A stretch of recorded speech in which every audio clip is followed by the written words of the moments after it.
The White River ran foul beneath the merciless Arizona sun in the summer of 1874, its surface catching the light like tarnished silver. Dead fish floated belly up along the bank near a low adobe hut built into the side of a dusty arroyo, their scales dull and their eyes clouded with death. Inside the hut, heat shimmered over a copper still as Mabel Hart twisted a valve with scarred fingers, coaxing a thin stream of mescal into a clay jug. She was 32 years old, broad-shouldered from years of hauling water and splitting wood with sunburned skin and brown hair, pulled back in a knot that had come loose hours ago. Her hands bore the marks of hard labor calluses, thick as leather nails broken from handling the sharp-edged agave leaves. She had not slept well in months. Every night brought the same nightmare, Godfrey's face in the darkness of the mine shaft, his hand reaching for hers, his mouth opening to speak words she could never hear before the rocks came down and buried him. Sometimes she woke with his name on her lips. Sometimes she woke screaming into the empty darkness. The sound of hooves thundering outside shattered her thoughts like glass breaking. Too many horses. Too fast. Too angry. Mabel's hand froze on the valve, her heart lurching sickeningly in her chest. A cold sweat broke across her back despite the furnace heat of the hut. For a moment, she could not draw breath. She heard men shouting, the jingle of bridles, the metallic click of rifle hammers being pulled back. The sound transported her instantly to the day they brought Godfrey's body up from the mine, wrapped in canvas, his face covered, but his broken hand, visible still wearing the silver ring she had given him on their wedding day. A bullet slammed into the door frame with a sharp crack, showering adobe dust across the packed earth floor. The gunshot echoed in the narrow arroyo like thunder rolling across the hills, and Mabel's knees nearly buckled beneath her. She grabbed the edge of the table to keep from collapsing, her vision swimming with black spots. Fear locked her throat. She could not scream. She could only stare at the door as it banged open, and a tall Apache stepped in from the blinding glare outside. He wore fringed buckskin leggings and a loose cotton shirt darkened with sweat, a narrow leather headband over his long black hair, and a beaded U.S. Army Scout badge at his throat that caught the light. His face was lean and weathered, perhaps 35 years old, his eyes quick and watchful as a hawk scanning for prey. He carried a Springfield breech-loading rifle, in one hand barrel pointed carefully at the floor, and moved with the deliberate economy of a man who had survived more ambushes than he cared to count. He took in the still Mabel's terrified face and the rifle rack on the wall in one sweeping glance that missed nothing. Sheriff Rough Rick Larson's voice boomed from outside, rough and triumphant. "Mescal shack surrounded, Hart, come out and I might spare you a rope." Mabel's throat tightened until she thought she might choke on her own terror. Her hands shook so badly the jug nearly slipped from her grip. The room tilted around her. She heard her own voice, wild and cracked with desperate, half-hysterical humor, blurt out words she had no memory of choosing. "I ain't pretty, but I can cook mescal." The Apache studied her for a heartbeat, his expression unreadable as carved stone. Then he straightened shoulders, nearly brushing the smoke-blackened rafters. "That's enough for me," he said quietly. His voice was low-accented but clear, carrying a weight of certainty that somehow steadied the spinning room.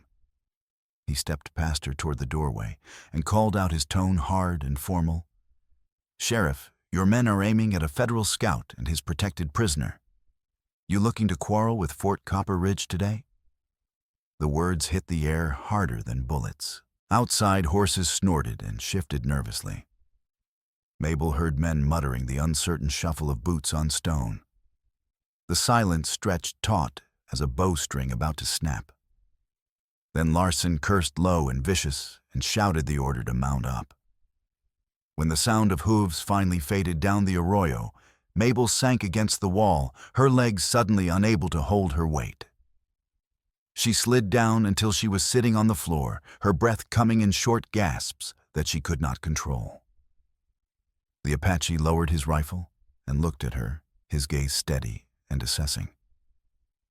"You just made me a liar," he said evenly, no judgment in his voice. "I have no prisoner. I have no federal orders. And if Larson thinks about it for more than 10 minutes, he will realize that." Mabel dragged in a shaking breath, her heart still hammering against her ribs, hard enough to hurt. "You could have let him take me." She managed her voice barely above a whisper. "Why didn't you?" He was silent for a long moment, then said simply, "Because I know what Larson does to people he does not like. And because I need someone who can read English properly." His name was Chevello, a Chiricahua Apache, who had once scouted for the U.S. Army. He was perhaps 35 years old, though his face carried the deep lines of a man who had lived harder and longer than his years suggested. For 3 years, he had ridden ahead of bluecoats through the Chiricahua Mountains, mapping trails through country that could kill a man in a dozen different ways, translating at tense negotiations between officers who understood nothing and chiefs who understood too much, and bargaining to keep his band alive when surveyors and settlers pushed deeper into the territory like a slow tide that never retreated. He still carried the scout's brass badge, though he had not drawn army pay in more than a year. The badge was a relic now, a talisman that sometimes opened doors and sometimes painted a target squarely on his back. A pale scar crossed his left thigh, where cavalry bullets had once pinned him under his dying horse during a confused skirmish with Comancheros near the border 3 years past. The wound had healed crooked the bone, set poorly by a field surgeon who had been drunk, leaving him with a noticeable hitch in his stride when he was tired, and he was tired often these days. He had spent too many years choosing which side to betray his people or the army that fed them, and the weight of those choices had worn him down to something brittle and sharp. Mabel was an immigrant widow from Ohio, 32 years old, and windburned from 6 brutal years of trying to make a life in the Arizona territory. Her husband, Godfrey, had been a miner, a quiet man with a head for figures and a stubborn belief that honest work would eventually pay off if you just kept at it long enough. He had worked at the Sorrow Hill mine until the day 2 years ago, when the main shaft collapsed during the night shift, burying him and 3 other men under tons of rock and splintered timber. The company had paid for a pine coffin, but not for the debts Godfrey left behind. Debts to the company's store, debts to Reginald Pike himself. Debts that had piled up like stones until Mabel could barely breathe under the weight. The still had been Godfrey's idea, built in secret during the last desperate months of his life, when the mine stopped paying wages on time and the creditors started coming around with threats instead of patience. After he died, the still became the only thing standing between Mabel and complete destitution. She brewed mescal from wild agave and sold it to teamsters, miners, and anyone else with coin and a thirst. The work was illegal, dangerous, and barely profitable, but it kept her alive and kept the roof over her head. The White River, once clear and cold from the high country snowmelt, now reeked of metal and rot.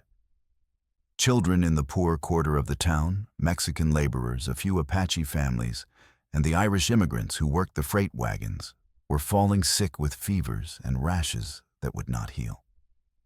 Dr. Henry Collins, a tired but stubborn country doctor with a practice in a 2-room adobe near the town square, had been treating symptoms he could not quite name or cure. He suspected the mine owned by smooth-talking entrepreneur Reginald Pike was dumping tailings into the water. But suspicion was not proof, and Pike had money and influence that reached all the way to the territorial capital in Prescott and possibly beyond. Chevello knew for certain. He had seen toxic sludge ooze from mine sluices at night, when no one was supposed to be watching watched fish die in convulsions where the polluted stream hit clear water. His band's Mescal stands the wild agave plants they had harvested for generations had withered and died. Their horses drank mud because the water made them sick. 3 children had died over the winter coughing blood, and the elders blamed angry spirits for the curse. Choveo blamed the mine and the men who ran it. He had walked through the camp and seen the small body of a boy named Nalnish, only 7 years old, his lips blue and his chest forever still.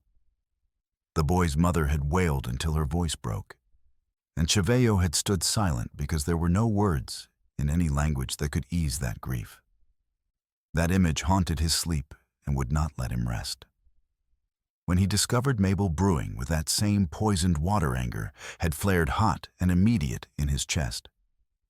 But the hut's shelves held something more dangerous than illegal liquor, Godfrey's account books. Neat columns of figures shipment records, dynamite orders, and private payments recorded in careful handwriting. Choveo could not read every word his English was spoken learned on the trail and in army camps, not from school books or church primers. But he recognized numbers that did not match what he had seen while guiding army patrols through the region. And he knew the smell of a lie when he found one written down. Over the next 2 days, they worked in tense silence, broken only by the steady drip of the still and the distant cry of hawks circling the thermals high above.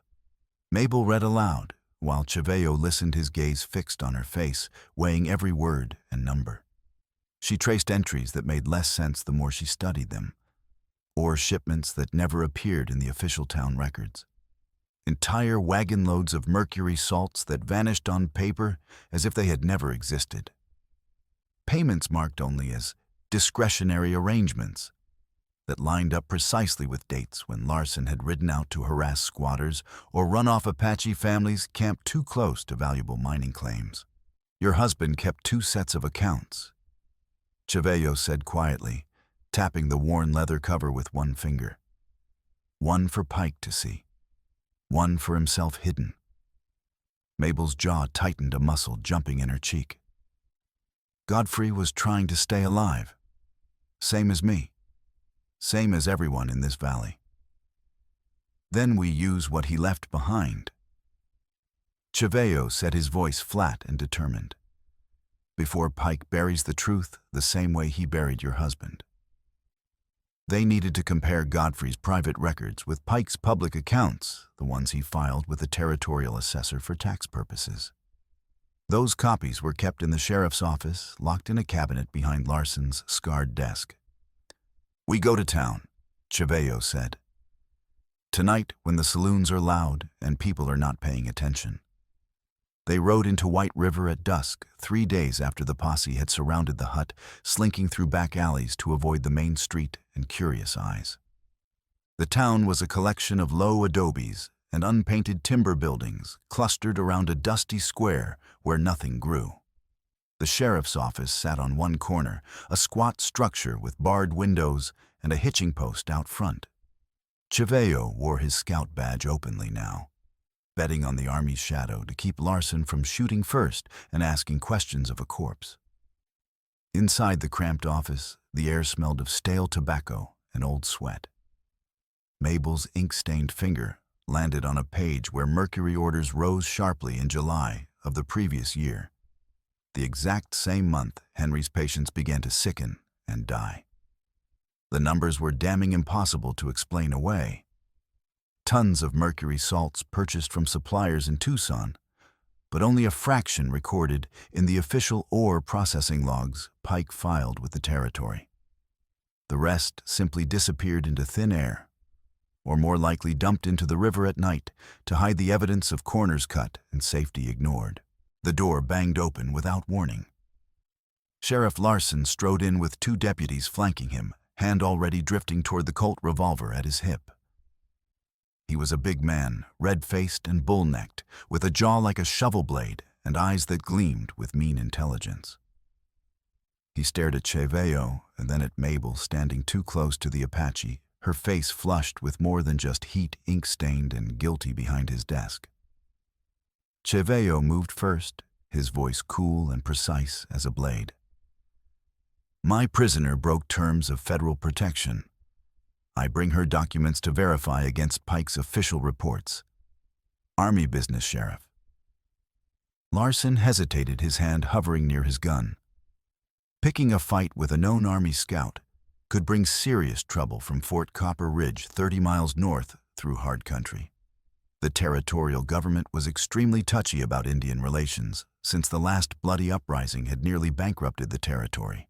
But his eyes narrowed dangerously when he looked at Mabel standing far too close to the Apache for any proper white woman, her face flushed and her breathing quick. "She looks awful cozy for a prisoner." Larson drawled, his lip curling with contempt and something darker. "You married that white gal scout, that what this is." The room's air thickened until it was hard to breathe. Mabel's heart hammered so hard she thought her ribs would crack. Miscegenation talk could kill faster than any bullet in this territory. Men had been lynched from cottonwood trees for less, their bodies left hanging as warnings to anyone who thought about crossing certain lines. "Yes," Chevello said evenly, never breaking eye contact, his voice carrying absolute conviction. "Under Apache law, the Army knows and has no objection." For a long, dangerous moment, Larson weighed his prejudice against his fear of federal authority. His fingers twitched near his gun. Then he snorted, the sound full of contempt, but also calculation. "Fine. But your wife's illegal cooking is cutting into Pike's saloon profits. I'll be riding out to that arroyo tomorrow at dawn to discuss taxes and licensing fees." The threat hung in the air like gun smoke. They had until sunrise to copy what they needed and disappear. They did not go back to the arroyo that night. Instead, Chevello led Mabel through the dark streets to Dr. Henry Collins' cramped practice on the edge of the poor quarter, where the buildings leaned against each other for support. Henry was 45, a Virginian who had come west after his wife died of consumption, hoping the dry air would heal something in himself he could not name or cure with medicine. He was thin, hollow-eyed, with the careful hands of a man who had spent too many nights stitching wounds by candlelight and holding the hands of dying children while their mothers wept. When he opened the door, he took one look at Mabel's ink-stained fingers and Chevello's grim expression, and stepped aside without asking a single question. In his back room, the three of them hunched over documents spread across a battered examination table. Henry's hands shook visibly as he traced the damning pattern with one thin finger. "This is fraud on a scale that will matter to the territorial judge," he said quietly, his voice tight with controlled fury. "Judge Abernathy does not give a damn about dead fish or sick Mexican children or Apache babies coughing blood. But lie to him about tax revenue and ore shipments, steal from the territorial government, he will hang Pike from the nearest tree and charge admission to watch." Before they could finish copying the key pages, glass shattered explosively. A bullet buried itself in the far wall, spraying splinters of adobe and plaster across the room. Henry dragged a sick child from a narrow cot to the floor, shielding the small body with his own, while the boy whimpered in confusion and fear. Another shot punched through the window frame, splintering a medicine shelf and sending glass vials crashing down in a cascade of sharp fragments and pungent spilled liquid. Chevello flipped the heavy oak examination table onto its side, with a grunt of effort dragging Mabel down behind it. Her shoulder jammed hard against his chest, her breath coming in short, panicked gasps. The air reeked of gunpowder and spilled tincture, sharp and chemical. Outside boots scraped on hard-packed earth. A voice shouted, rough and mocking, "Come on out, Scout. Pike wants a friendly word with you." Chevello recognized that voice immediately. Bearclaw Jensen, a hired gun from Tucson with a documented taste for scalps and a criminal record as long as his rifle. Jensen had killed 3 Mexicans in a saloon fight 2 years back and walked away without charges because he worked for the right people. Jensen fired again, the muzzle flash lighting up the window frame like lightning illuminating his grinning face for just an instant. "On my word, you run for the back," Chevello whispered urgently, his breath hot against Mabel's ear. His voice was absolutely steady despite the chaos erupting around them, a rock in a storm. She nodded once, clutching Godfrey's account book against her body, like a shield that might somehow stop bullets. He kicked the back door open hard, fired twice in rapid succession to make the gunmen duck and scatter, and then dived sideways instead of straight through the opening, deliberately drawing their fire away from Mabel's escape route. A round grazed across his ribs, with a line of searing pain, tearing through his shirt and leaving a hot brand that burned like fire. He ignored it completely, rolling to his feet and firing again, the Springfield's report deafening in the narrow confines of the alley. Mabel bolted after him, her skirt tangling dangerously in her legs. They sprinted through the darkness to their horses. Mabel's a stubborn dun mare with a white blaze, Chevello's a scarred paint gelding, and disappeared into the maze of corrals and stock pens, while shots cracked around them like whips, and men shouted in confusion. Behind them, Henry pressed himself flat against the wall, his heart pounding so hard he thought his ribs would crack like dry wood. The sick child whimpered in his arms, shaking with fever. Henry had just chosen a side in a war he had tried desperately to avoid for 2 long years. There was no going back now, no pretending neutrality. He was in it until the end, whatever that end might be. Back at the Arroyo hut in the gray hour before dawn, Chevello stripped off his torn, bloodied shirt and pressed a rag hard against the bullet graze. Blood seeped through the fabric, hot and sticky against his fingers. Mabel brought him a small jar of clear alcohol. Not mescal for drinking, but the raw agave distillate she used to clean wounds and sterilize her equipment. He hissed sharply between his teeth as she poured it over the wound without warning. But he did not pull away or complain. She worked quickly, her hands steadier, now that the immediate danger had passed, and she had something practical to do. "We cannot stay here much longer," she said, wrapping a strip of cloth torn from her own petticoat around his ribs with efficient movements. "Larson will come at dawn like he promised, and now Pike knows for certain we have the accounts. He will not stop until we are dead or silenced. Mijo, we need more than numbers on paper." Chevello said, his voice tight with pain he was trying to ignore. "We need physical proof the river is poisoned and Pike is directly to blame. Something the territorial judge can see with his own eyes and cannot dismiss as hearsay or Apache complaints." Henry joined them just before dawn the next morning, slipping away from his sickest patients in the gray light while the town still slept. Together, the 3 of them traced the White River upstream, riding through scrub and alkali flats under a sun that hammered down without mercy or relief. They visited Godfrey's old claim first, now a raw scar in the earth, the timber supports rotting and sagging, the entrance half collapsed and dangerous.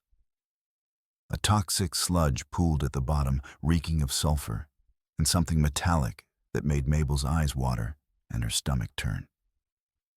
"This is where he died," Mabel said quietly, staring down into the hole with an expression Henry could not quite read. Her voice was completely flat, drained of all emotion. He was trying to prove the mine was cutting corners on support beams to save money. Pike did not want anyone looking too close at the operation or asking difficult questions. They moved on to Claude Becker's failing ranch, a collection of sagging corrals and a wind-battered cabin that looked ready to collapse. Claude was a German immigrant, 60 years old, with hands twisted by arthritis and a face like weathered leather. His single cow stood in the pen ribs, showing sharply through dull hide eyes, filmed and dull with sickness. The animal drank from a wooden trough fed by a feeder creek that branched off the White River. Henry filled glass jars with water samples, noting the color faintly gray, like dirty dishwater, and the smell faintly of rotten eggs and metal in his small leather notebook with careful, precise handwriting. Finally, they rode to Chevello's band's camp, a collection of brush shelters and hide tents nestled in a narrow canyon where the river widened into a shallow pool. Children played quietly in the dust, their laughter subdued, and tired, their faces thinner than they should have been. An old woman stirred a pot over a low fire, her face deeply lined with grief that would never fully heal. Chevello's younger cousin, Ivilo, stood near the edge of camp, arms crossed tightly over his chest, his expression hard as flint and twice as sharp. Ivilo was 23, lean and restless with youth, his face smooth, but his eyes burning with unspent anger and barely suppressed violence. He wore a faded army jacket he had taken from a dead soldier after a skirmish, the blue wool torn at the shoulder and stained with old blood. He had watched soldiers burn his family's corn 3 years ago, watched them trample the carefully tended fields into mud and ash. He had watched surveyors hammer boundary stakes into land his people had walked for generations, marking it as property to be bought and sold like horses. Seeing Chevello ride into camp yet again with a white woman, this widow, ink-stained and exhausted and too familiar, stirred something dark and bitter in his chest. "You bring her here," Ivilo said in Apache, his voice low and venomous with accusation. "One of them to our camp where the children can see." Chevello dismounted carefully, favoring his injured leg and his freshly bandaged ribs. "She is helping us," he replied in the same language, keeping his voice calm and reasonable. "Pike is poisoning the water that kills our children. If we can prove it to the white judge, he will shut down the mine. The law will protect us for once." "And you actually believe the white man's law will protect us?" Ivilo's harsh laugh was completely without humor, bitter as alum. How many times have their promises turned to dust in our mouths? How many treaties have they broken before the ink was even dry on the paper? This is different. How is it different? Ivilo stepped closer, his voice rising dangerously, drawing attention from others in the camp. "You drew the maps for them, cousin. You told them exactly where we camped, where we hunted, where the women gathered plants. You thought you were keeping us safe from their soldiers, but all you did was lead them straight to us like a hunting dog leads men to prey." The accusation hung in the air like smoke. Chevello's jaw tightened visibly, the old shame and guilt rising in his throat like bile. "I did what I thought was right at the time. And children died because of what you thought was right." Ivilo's voice was flat, final cutting. "Nalnish, Yuma, little Casa who could not stop coughing until she stopped breathing. You remember their names, cousin? Or are there too many dead to remember them all?" Chevello's hands clenched into fists at his sides, his knuckles going white. "I remember every single one of them." Mabel stepped forward deliberately, her voice cutting through the rising tension with an edge of weary, pragmatic humor that surprised both men. "You two can stand here blaming each other for the past until the sun sets, or you can help me figure out how to catch Pike actively dumping poison before he buries all the evidence and us along with it. Your choice, but decide quickly, because we are running out of time." Ivilo stared at her, clearly surprised by her bluntness and her complete lack of fear. Then, very reluctantly, one corner of his mouth twitched upward despite himself. "You talk like a man talks." "I work like one too when I have to," Mabel said dryly, meeting his gaze without flinching.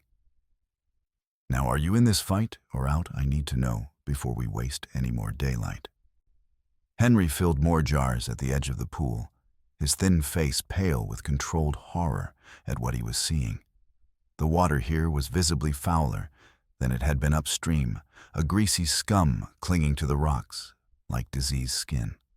2 children coughed nearby in the thin shade of a mesquite tree, their small chests rattling with fluid that should not be there. Henry's jaw tightened until the muscle jumped visibly. He had seen mercury poisoning before during his training in Virginia, slow, cruel, and nearly always fatal once it progressed past a certain point. It ate away at the lungs and liver, turning healthy children into hollow-eyed ghosts. That night, back at the Arroyo hut, Mabel cooked beans and hardtack over the hearth, while Henry and Chevello pored over the water samples and account books by lamplight. The air was thick with tension and the smell of wood smoke. Outside, coyotes yipped in the darkness, their cries echoing off the canyon walls in a way that sounded almost like human laughter. A valve on Mabel's copper still suddenly jolted loose without warning. Scalding steam screamed from a hairline crack in the coil with a high-pitched shriek that made everyone's ears ring. The pressure threatened to blow the entire apparatus apart in an explosion that would send boiling mash and jagged copper shrapnel flying through the small space. Mabel lunged desperately for the valve, but Chevello was faster despite his injuries.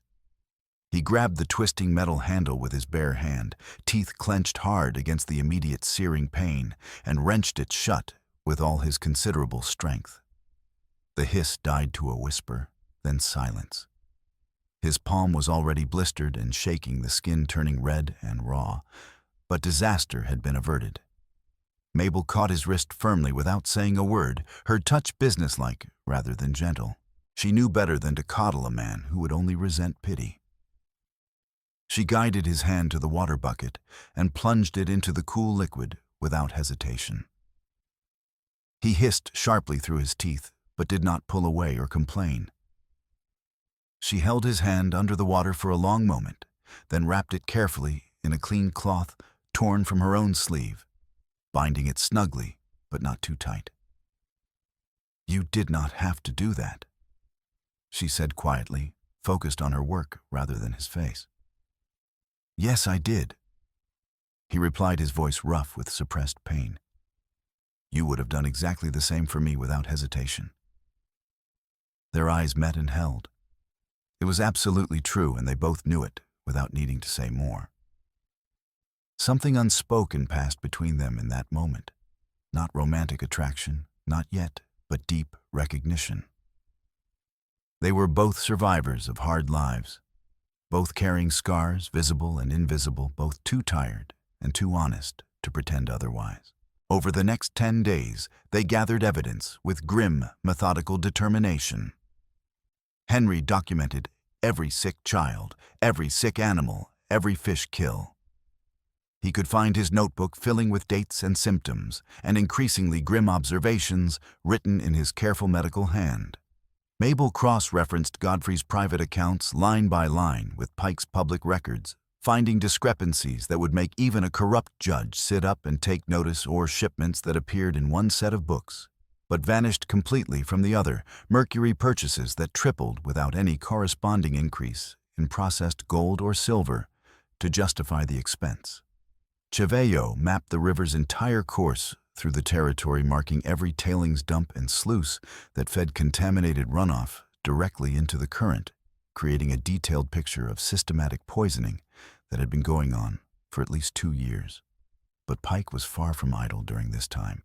Bear Claw Jensen ambushed them twice more in increasingly bold attacks. The first time near Claude's ranch, where Chevello's paint horse took a bullet in the hindquarters and had to be put down with Chevello's own hand, its agonized screams echoing in his ears long after the gunfire stopped and silence returned. The second ambush came on the trail back from the Apache camp, where Henry's medical bag was shot clean out of his saddle by a rifle-round glass vials shattering and precious, irreplaceable samples soaking uselessly into the dust. Each time they barely escaped with their lives, riding hard through the scrub, with bullets kicking up dirt and rock fragments around the horses' pounding hooves. In town, a small-time gambler named Coyote Kid overheard Bear Claw grumbling in the saloon one night that some Apache scout and a Mescal widow were meddling dangerously in Pike's private business. Coyote was a wiry man in his 30s, with a professional poker face and a desperate, gnawing need for money to pay mounting debts. When Pike's silver coins clinked heavy and cold in his palm the next morning, Coyote told himself firmly that it was just business, nothing personal. He deliberately did not think about what Pike might do with the information he had just sold. He did not want to think about it because thinking about it might make sleep impossible. Pike moved with swift, brutal efficiency once he had the information he needed. He fabricated evidence: a bloodied hat, that supposedly belonged to a white rancher named Tom Hodges, who had gone missing 2 weeks earlier under mysterious circumstances. Pike claimed loudly and publicly that Hodges had been murdered near the Apache camp, and he pointed the finger squarely and unambiguously at Chaveo. Wanted posters went up overnight, nailed to every post and tree in White River and the surrounding settlements. The reward was $50, an absolute fortune for poor men with hungry families and no moral qualms about collecting blood money. Sheriff Larson personally led a raid on the Arroyo hut, while Mabel and Chaveo were upriver checking on Claude's dying cow one last time. They returned at dusk to find complete devastation. The door hung open on broken leather hinges. The still was thoroughly smashed, the copper bent and torn beyond any hope of repair. Glass jars shattered into thousands of glittering fragments that crunched underfoot. The hearthstones were kicked violently apart, ashes scattered across the floor in gray drifts. The air reeked of spilled mescal and acrid smoke. Mabel's few clothes, what little she owned in the world, were torn deliberately and scattered like rags across the floor in a display of casual cruelty. The shelves where Godfrey's precious account books had been so carefully stacked were completely empty, swept brutally clean. Mabel stood frozen in the doorway, her face blank with shock that went beyond simple surprise into something deeper and more paralyzing. Then her knees buckled, as if all the strength had drained out of her body at once. Chaveo caught her arm, firmly steadying her before she could fall. "They took everything," she whispered, her voice hollow and distant. "Everything Godfrey left. Everything we needed." But Larson's men had not taken quite everything in their haste and arrogance. Henry's battered leather satchel lay among the wreckage, emptied and trampled, but overlooked. The carefully labeled jars of river water samples were gone, deliberately destroyed. But a folded survey map remained kicked under an overturned chair and missed in the chaos. Mabel unfolded it with trembling hands, smoothing the creases carefully. It was an old map drawn in Godfrey's meticulous pencil work, showing Bronze Canyon in detail, a narrow defile far upstream where the river squeezed dangerously between high sandstone walls that rose like the sides of a great bowl. In the margin, more recent ink marks, in a different hand, showed Pike's ambitious expansion plan: divert the entire river through the canyon, to power additional crushing machinery, potentially doubling his ore processing capacity and his profits.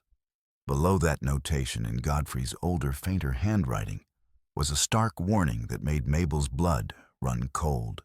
Unstable strata throughout serious risk of sudden catastrophic flood if overblasted without proper surveying. Chaveo studied the map intently, his jaw tight and a muscle jumping visibly in his cheek. He is going to blow the canyon walls, redirect the entire river permanently into his operation and away from everyone downstream, and bury anyone who gets in his way under a wall of water and rock. Mabel finished, her voice hollow with the certainty of it.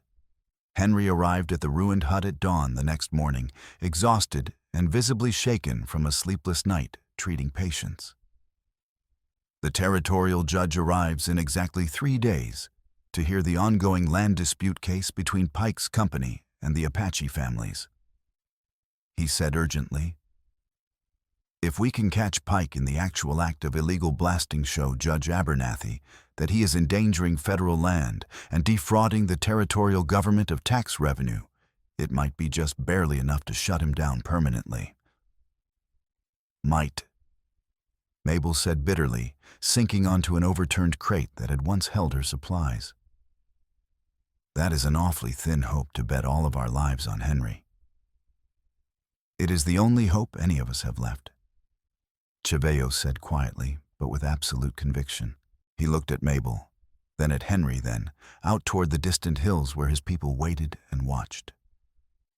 "If we do nothing, Pike wins everything. The mine stays open indefinitely. The river dies completely. Our people scatter to reservations or starve slowly in place. There is no third option anymore." Larson systematically turned the entire town against them over the next 2 days. A vigilante mob formed, fueled by cheap whiskey, xenophobic fear, and the tantalizing $50 reward. Some men talked openly of riding on the Apache camp itself, claiming Chevello's people were deliberately sheltering a dangerous murderer and needed to be taught a permanent lesson. Ivilo heard this talk while trading in town and rode off alone at dusk, his young face set and completely unreadable. No one knew for certain which side he would ultimately choose when the critical moment came, and choosing could no longer be avoided. Late one night, when sleep would not come, no matter how exhausted she felt, Mabel dug methodically through the wreckage of the hut, searching desperately for anything Larson's men might have missed in their destructive haste. Beneath a broken floorboard near the cold hearth, hidden in a small cavity Godfrey had carefully carved years ago, she found a small oilskin packet she had never known existed. Inside were pages she had never seen before, written in a different, much neater hand than Godfrey's usual scrawl, but signed clearly with her dead husband's name at the bottom. The ink was noticeably older, the paper slightly yellowed and brittle at the edges with age. She brought the pages close to the firelight with shaking hands and began to read slowly, her stomach tightening sickeningly with each passing line. One entry recorded a private agreement dated 18 months before Godfrey's death in the mine collapse. The Sorrow Hill Company will pay substantial additional compensation for information supplied via U.S. Army Scouts, and discreet assistance with efforts to remove Apache encampments currently impeding water access and valuable mineral claims. Attached with a rusty pin was a faded copy of an official Army dispatch Godfrey had somehow acquired, summarizing precise routes and camp locations that Chevello had dutifully reported when he still scouted regularly for the cavalry. The report was dry and factual, exact distances, detailed landmarks, the number of lodges in each camp, the best approaches for patrols. It had been meant to help the Army avoid unnecessary clashes, to let patrols know where not to ride if they wanted to keep an uneasy peace. But in Pike's ruthless hands, that same information had become something else entirely. A detailed blueprint for pushing Chevello's people systematically away from the river without firing a single shot or drawing official attention. A quiet, bureaucratic weapon, more effective than rifles. The next page was infinitely worse, and Mabel felt bile rise in her throat as she read. It detailed specific payments Godfrey received for personally facilitating disposal operations during night hours, when observation unlikely. He had not just sold information to Pike. He had actively helped dump the mercury tailings and toxic waste directly into the river himself, working at night, when no one would see, desperate to pay off his crushing, impossible debts to Pike before they destroyed him completely. But the final entry made Mabel's hands shake so badly she nearly dropped the pages into the fire. It was a falsified incident report written in Godfrey's hand, but never filed with any authority, describing how an Apache child approximately 7 years old was discovered dead near the lower sluice, apparently having drowned accidentally while playing near the water despite repeated warnings to parents. The report was dated exactly 2 weeks before Nalnish had died. The implication was brutally, horrifyingly clear. Godfrey had found the boy's body, realized immediately that the child had been poisoned by the very waste he himself had helped dump into the river, and had written a false report to cover up the true cause of death and protect himself. He had then hidden that report rather than file it, perhaps experiencing a crisis of conscience that came too late to matter or save anyone. Mabel thought she might vomit. Her husband's desperate, selfish hands had helped kill a 7-year-old child, not with deliberate malice perhaps, but with the kind of willful blindness and moral cowardice that amounted to the same thing in the end.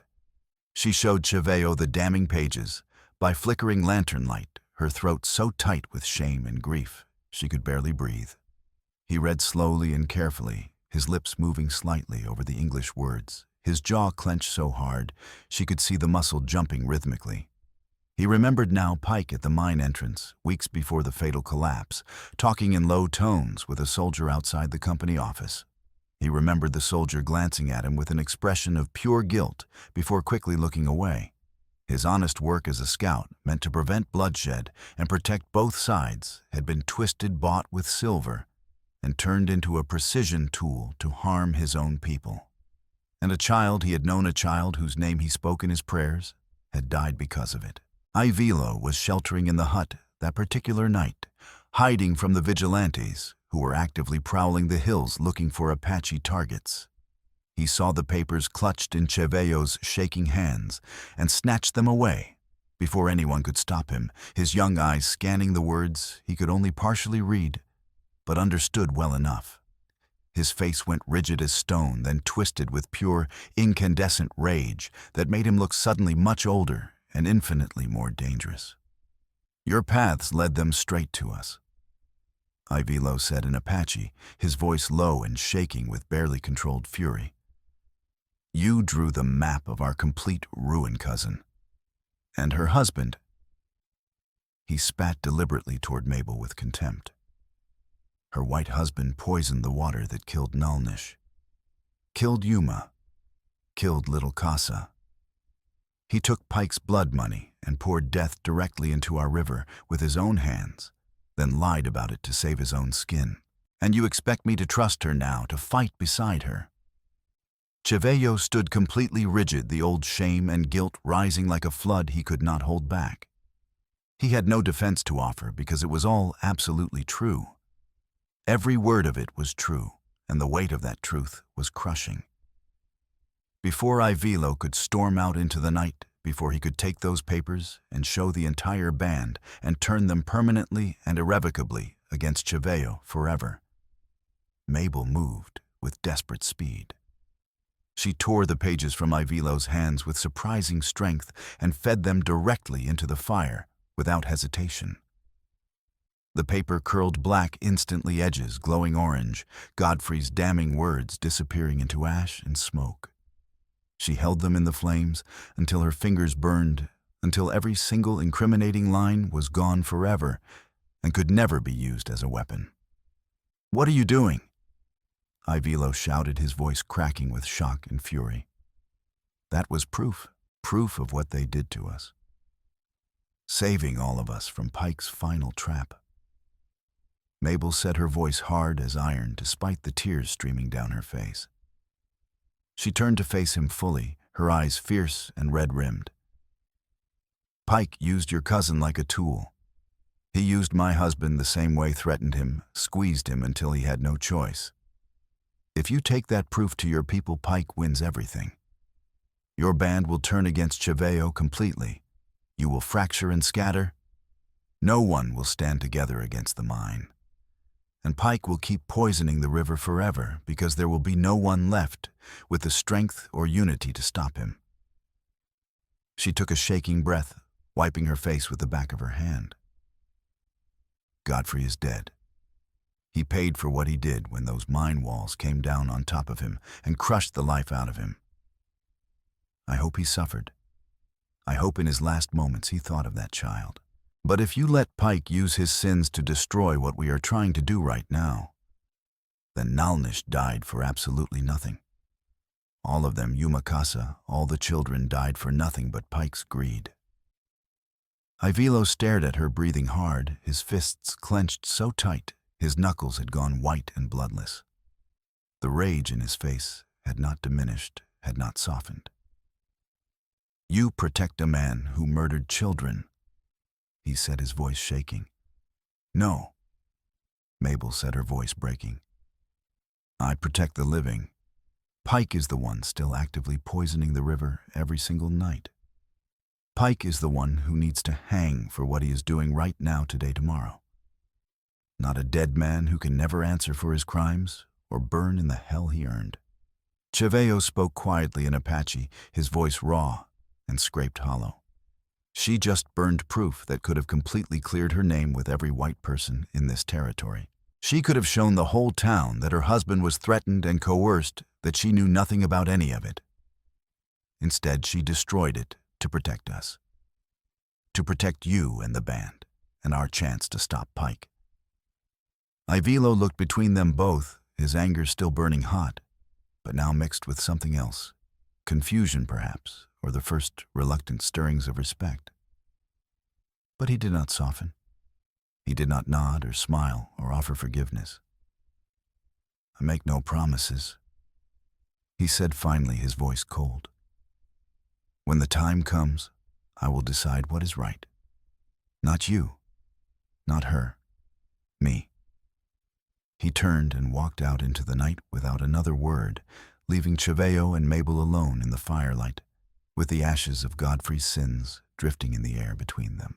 Using Coyote Kid's purchased information, Pike spread vicious rumors through the entire territory that Choveo was a dangerous renegade who had brutally murdered a respected white rancher and was now in criminal league with a notorious bootlegger and a doctor who secretly treated Apache raiders planning attacks.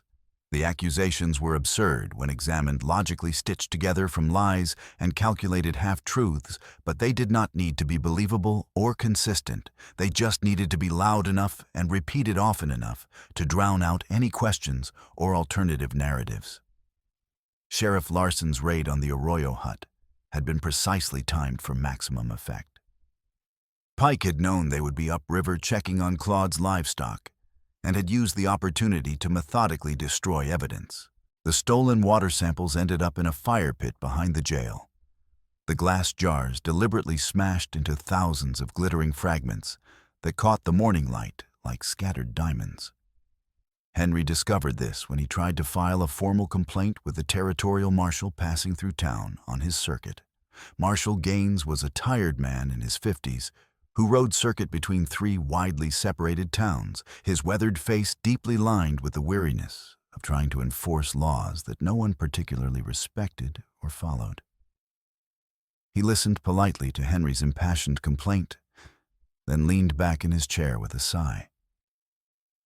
"Pike owns half the active mining claims in this entire territory, Doctor," Gaines said flatly, meeting his eyes without apology. "You honestly think a few dead fish and some sick children, Mexican and Apache children at that, are going to outweigh that kind of revenue and political influence? The territorial government needs that tax money desperately." "Then what will outweigh it?" Henry demanded, his voice tight with frustration and barely suppressed fury. "What evidence would actually matter to you or anyone else in authority? How many children have to die before someone with power decides to act? Concrete proof he is stealing directly from the territorial government." Gaines said, his expression hardening slightly. "Or undeniable proof he is actively endangering federal land without proper authorization. Show me that clearly, and I will act without hesitation. Otherwise, Doctor, you are wasting my time and yours and probably getting yourself killed for nothing. Go home. Treat your patients. Stay alive." They had exactly 3 days until Judge Abernathy arrived. 3 days to catch Pike in the actual act at Bronze Canyon and present evidence even a corrupt, compromised system could not completely ignore or dismiss. The night before they rode out to the canyon, Mabel could not sleep despite her complete exhaustion. She sat in the ruins of her once functional still, running her fingers over the bent copper that would never brew mescal again, thinking about Godfrey. She had loved him once, in the quiet, practical way of people who marry for sensible reasons and find genuine affection along the way. But she had not known the full measure of what he had done to survive the moral compromises he had made in desperation, the blood on his hands. She wondered honestly if she would have done the same in his position, if she would have sacrificed a child to save herself. The thought made her physically sick, but she could not be certain of her answer. Choveo sat across from her in the dimness, methodically cleaning his Springfield rifle by lamplight. His burned hand was healing slowly, the blisters fading gradually to pink scars, but he still favored it unconsciously. He worked the oiled rag over the barrel with practiced, almost meditative care, each motion precise and controlled. "You did not have to lie to Larson that first day," Mabel said quietly, breaking the heavy silence. "About us being married under Apache law?" I know that. It could still get you killed if he decides to make an issue of it. Men have been hanged for less in this territory. So could letting him hang you from a tree. He looked up, meeting her gaze directly in the lamplight. I made a choice based on what seemed right in that moment. Why, though? She pressed, needing to understand. Why stay at all? It was not just about the account books. He set the rifle down carefully on the table, wiping his scarred hands slowly on the rag. Because I am tired to my bones of choosing sides. He said, his voice low and completely honest. Tired of being the Apache scout who betrays his people, or the army scout who betrays the soldiers who depend on him for their lives. You did not ask me to choose a side or prove my loyalty with blood. You just needed another person to help you survive one more day. That was... He paused, searching for exactly the right English word. Simple. True. Real. Mabel felt something shift and ease in her chest, a weight she had carried for so long she had forgotten it was there. I cannot even read maps properly without help, she said with a faint, tired smile. You are the one who needed me and my husband's papers. Then perhaps we are even, he said softly. He reached across the small space between them, his scarred hand covering hers where it rested on the table. The touch was brief, cautious testing, but it carried the accumulated weight of everything they had survived together. She did not pull away. Neither did he. The next morning, Chevalier Mabel Henry, and after a long, tense night of waiting, Ivilo rode out before dawn broke over the eastern hills. The young Apache's face was still hard, still unreadable, still carrying the weight of rage that had not dissipated. But he came. They brought 2 other Apache riders with them. Neol, a silent tracker in his 40s, with a distinctive scar across his nose and the infinite patience of stone itself. And Kitchi, an older man, who had once fought beside Cheveyo's father in the wars and still carried a pronounced limp from an old arrow wound that had never healed properly. The 6 of them moved quickly and quietly through the breaking dawn, following the poisoned river upstream into the high country where the air grew thin and harsh and the merciless sun beat down without shade or relief. They reached Bronze Canyon as the sun climbed steadily toward its brutal zenith, the heat already crushing and shimmering visibly off the rocks.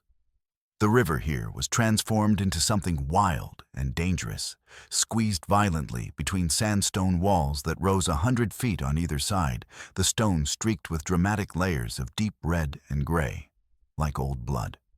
The water roared white and churning over boulders the size of small buildings, the sound absolutely deafening, a constant thunder that made normal speech completely impossible. A temporary wooden bridge spanned the narrowest choke point, swaying visibly under the weight of Pike's many workers and their heavy equipment. Wooden crates clearly stamped "Danger, Explosives." In red paint were stacked in precarious towers along both ledges, and men swarmed everywhere, like disturbed ants rigging charges and stringing long fuses along the north wall, where the rock face showed obvious dangerous cracks. Pike himself stood prominently on the bridge's center, directing the entire operation with broad theatrical gestures. He wore an expensive wool coat. Despite the crushing heat, his hair slicked back with imported pomade, his flushed face shining with sweat and excitement and triumph. He looked exactly like a man on the verge of a great victory, someone who had bet everything on a single hand and was about to win spectacularly. Cheveyo and the others took cover behind a tumble of massive boulders on the south rim, their nervous horses hidden in a steep draw below, where the animals would be partially shielded from stray bullets. Henry's mare stumbled badly on the treacherous loose rock and nearly threw him hard, her iron-shod hooves scrabbling desperately for purchase on the crumbling slope. Mabel's injured arm throbbed viciously with every jarring movement, the old bullet wound aching deep in the bone with a pain that made her grit her teeth.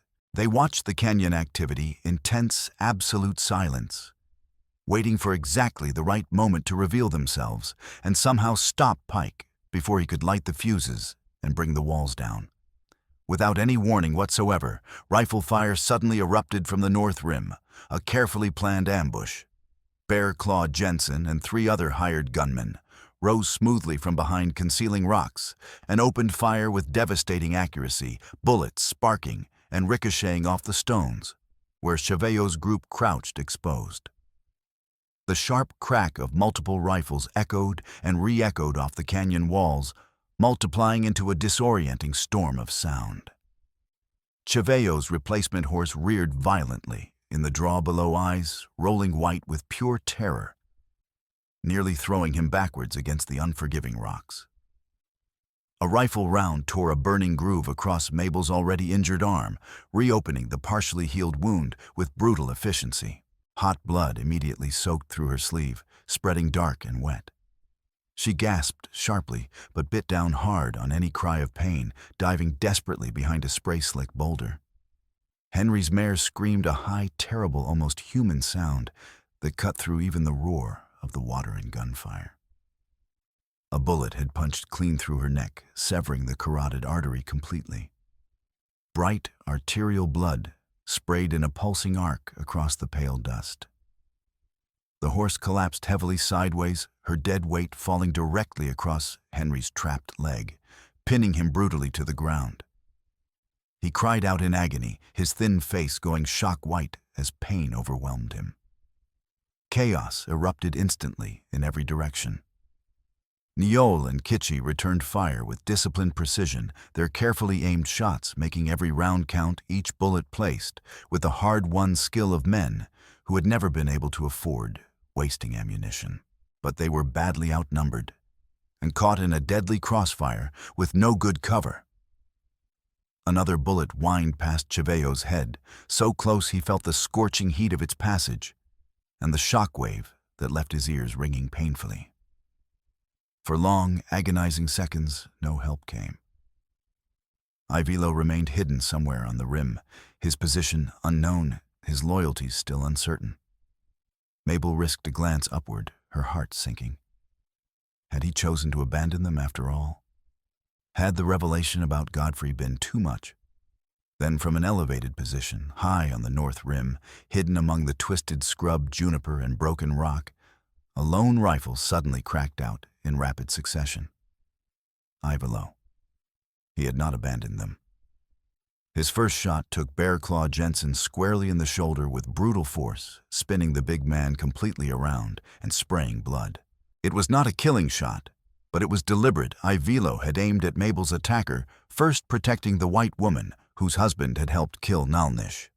The message was clear. Whatever anger he still carried, he had chosen this moment to set it aside. His second shot struck a wooden crate of dynamite stacked carelessly near Jensen's exposed position. The crate exploded with a sharp cracking roar, immediately followed by a much deeper boom of expanding fire and thick black smoke.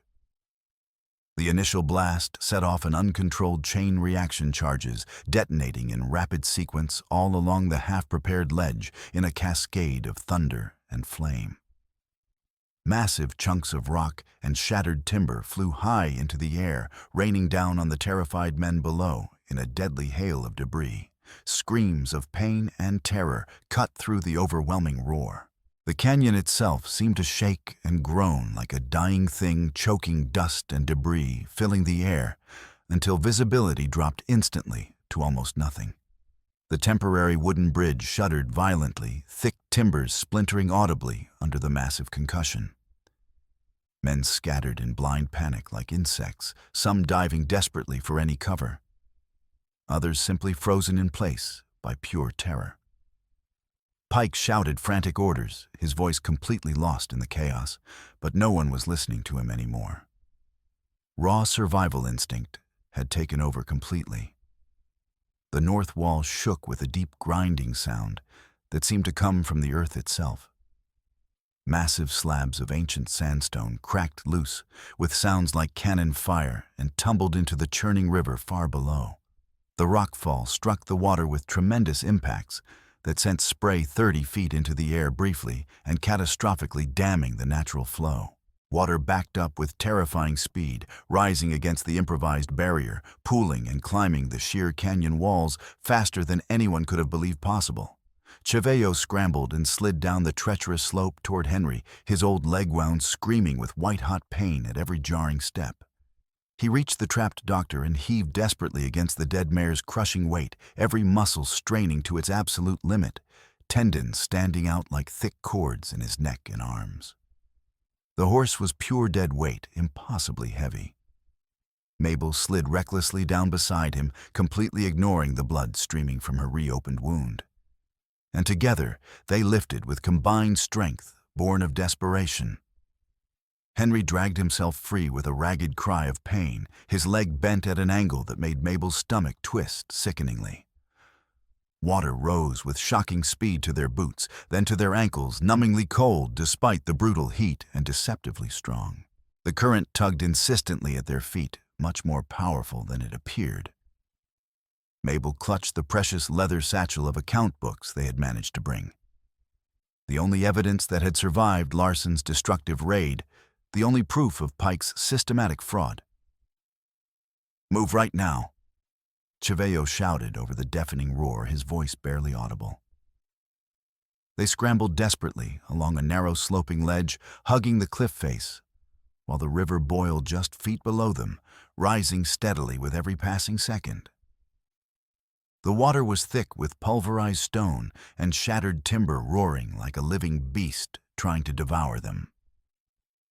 With a gut-deep, almost organic groan that sounded horribly alive, the improvised rockfall dam gave way completely under the enormous pressure. But instead of simply washing away the collapse, created something far more catastrophic. The sudden release of thousands of tons of backed-up water struck the remaining canyon constriction with such force that it began tearing away whole sections of both walls. The flood was not just flowing, it was widening its path, carving a new channel with the grinding power of a geological age compressed into seconds. The temporary bridge disintegrated instantly into splinters and flying debris. Men on the bridge were flung into the raging torrent like broken dolls, their brief screams cut short as the merciless current dragged them under and away. Pike found himself trapped on the south bank, cut off from his escape route by the widening flood. He scrambled desperately up a narrow path along the canyon wall, his expensive boots slipping on loose rock. But the path itself was crumbling, undermined by the very water he had tried to control and redirect for his own profit. The river he had poisoned, the land he had carved up without regard for consequence.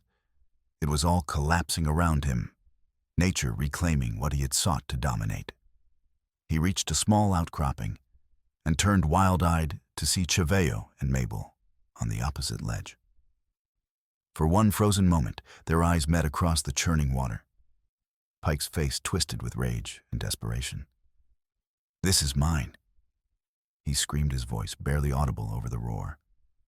"I built this, I own this land." The rock beneath his feet groaned. A massive crack split the outcropping with a sound like breaking bones. Pike's expression shifted from rage to disbelief to absolute terror as the stone gave way entirely, not from any human action, but from the simple, implacable force of the water undermining the canyon's foundation. He fell backwards with a scream, arms pinwheeling, and struck the flood below.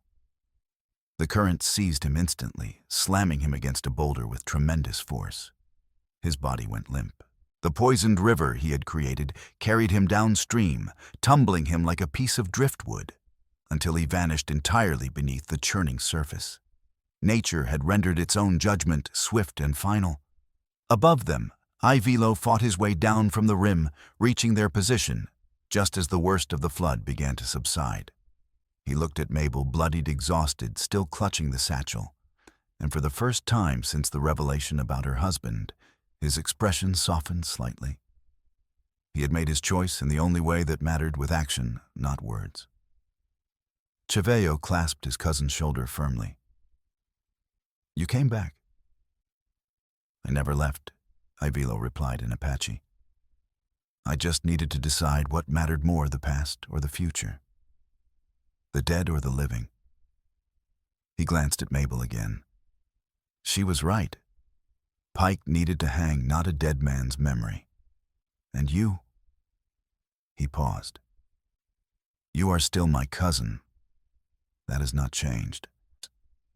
Together, battered, soaked, bleeding, and trembling with complete exhaustion, they pressed themselves against the broken canyon wall and waited as the flood gradually receded. They retrieved the waterlogged satchel carefully. The leather was stained dark and torn at the edges, but when Mabel opened it with shaking, bleeding hands, the key pages were still there and still readable. Godfrey's careful figures, Pike's falsified shipment records, the survey warnings. The ink had blurred at the margins, some words smeared into illegibility, but the damning numbers were still clear. Still undeniable. Bloodied, limping, badly supporting the injured Henry between them, they began the long, painful walk back toward White River, leading their surviving horses through the devastation. The territorial judge held an emergency hearing in the town hall exactly 3 days later, the large room packed to absolute suffocation. The air was thick with sweat dust and crackling tension. Miners stood shoulder to shoulder with Mexican laborers, poor ranchers pressed against Apache families who had come down cautiously from the hills. Even the Irish teamsters crowded in at the back, silent and watchful. Judge Abernathy was a stern man in his 60s, with silver hair swept back from a high, intelligent forehead and a face like carved granite. He did not suffer fools under any circumstances, and he did not tolerate disorder in his courtroom. His gavel strikes were few but carried absolute authority. Henry testified first, his broken leg splinted professionally, and his voice steady despite obvious constant pain. He described in medical detail sick children with rashes that would not heal, dead cattle that had drunk from the contaminated river fish, kills that stretched for miles downstream. He presented the water samples he had managed to hide before Larson's raid. Cloudy jars stored in the cellar of a sympathetic Mexican woman named Rosa, who ran a boarding house and had lost her own young son to the mysterious fever. He laid out a clear, undeniable pattern of mercury poisoning that matched precisely with the dates of Pike's dramatically increased ore processing.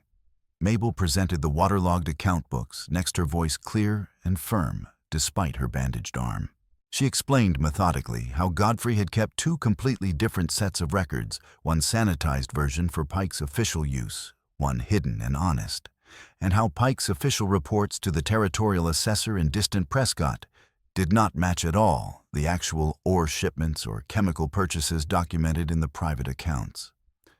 She showed the detailed survey map, with Godfrey's stark warning about Bronze Canyon's dangerously unstable geology, and Pike's annotations clearly showing intent to divert the river illegally without any proper surveying or federal permits. Judge Abernathy leaned forward intently, his expression hard. You are telling me under oath that Reginald Pike was systematically defrauding the territorial government of substantial tax revenue. Yes, sir, that is exactly what I am saying, Mabel said steadily, meeting his penetrating gaze without flinching. And also actively endangering federal land by overblasting without proper authorization. The canyon collapse killed at least 2 of his own workers and nearly destroyed a natural waterway under federal protection. His body was recovered 3 miles downstream this morning. The judge's expression remained stern, but something flickered in his eyes, satisfaction. Perhaps that justice had been served, even if not by legal means. The territorial government takes a dim view of fraud and of operations that endanger federal resources, he said formally. Sheriff Larson approached the bench. Larson stepped forward reluctantly, his face pale. You knew about the dumping, Abernathy said flatly. Did you receive payment to ignore it? Coyote Kid, thoroughly shaken by the near disaster at Bronze Canyon and terrified that he would be next to face consequences, stepped forward from the back. I saw Sheriff Larson personally burn the doctor's water samples. he said, his voice thin and guilty. And I heard Pike pay him $20 silver to look the other way when the tailing sluices ran at night.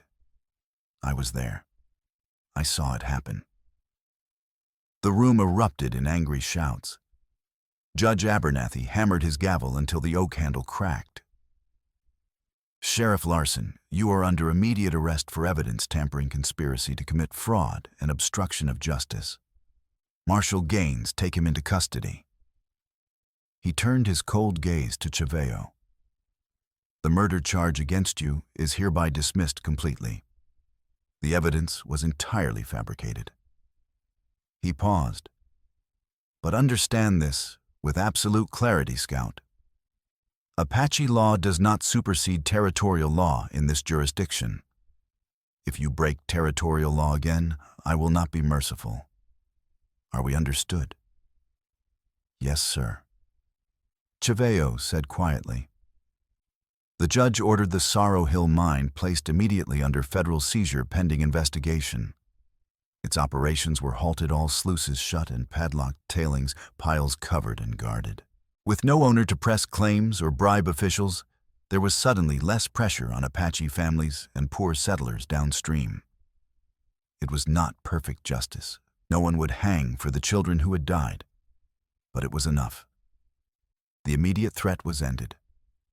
Marshal Gaines took Larson away in chains. Coyote Kid slipped out of town that night, heading for Mexico, and was never seen again. Those who knew him said he never gambled again, that his hands shook too much to hold cards steady.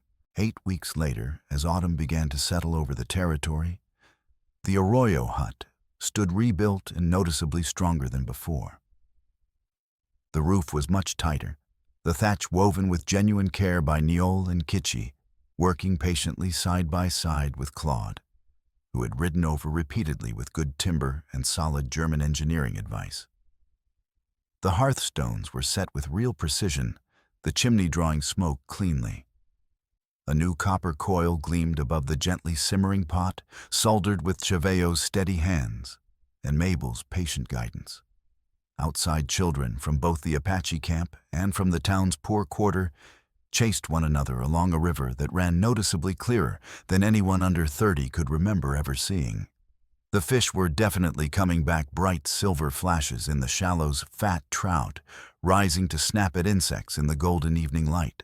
Inside, Mabel adjusted the careful flow from the rebuilt, still listening to the precise, steady drip of mescal into a clean clay jug. Her hair was braided in the Apache way Chaveo's aunt had patiently shown her, practical and cool. She wore a clean dress, carefully patched, but genuinely cared for. The place smelled pleasantly of wood smoke, roasting agave, and something indefinable like home, a word she had not allowed herself to use in years. Chaveo stepped through the doorway. He no longer wore the scout badge. It rested now on a wooden peg by the door beside Mabel's old bonnet. Relics of previous lives they had both consciously chosen to leave behind. They stood as they had that first terrible morning, him by the hearth, her a few paces away, golden dust motes spinning slowly in the slanting afternoon light. I still ain't pretty by any measure, Mabel said, half teasing, half genuinely uncertain. And this batch might strip paint. He moved closer. His scarred hand reached out to take hers. You burned proof that could have saved your reputation, he said quietly. You stood beside me when every reason said to run. You gave me back more than just clean water, Mabel. You gave me a place where I do not have to choose sides with every breath. You saved something in me I thought was dead. Her throat tightened. She poured mescal into a tin cup and handed it to him. Their fingers brushed, lingered. He took the cup. That's enough for me. He repeated the same words from that first day, now filled with every hard mile they had walked together. She smiled, genuine and reaching her eyes. Then I suppose we truly are married after all, under Apache law and plain common sense. He smiled back, rare and genuine. I suppose we truly are. Henry stopped by that afternoon, his leg healing well enough to ride again. He found them working side by side in comfortable silence. "I got into an argument with Marshal Gaines," Henry said. "Told him justice delayed is justice denied." "You know what he said?" "What?" Mabel asked. "He said, 'Justice is what you can prove, doctor, not what you wish was true.' Made me angry, but I suppose he has a point. At least the river is healing." Claude rode over days later with improved beer and a story.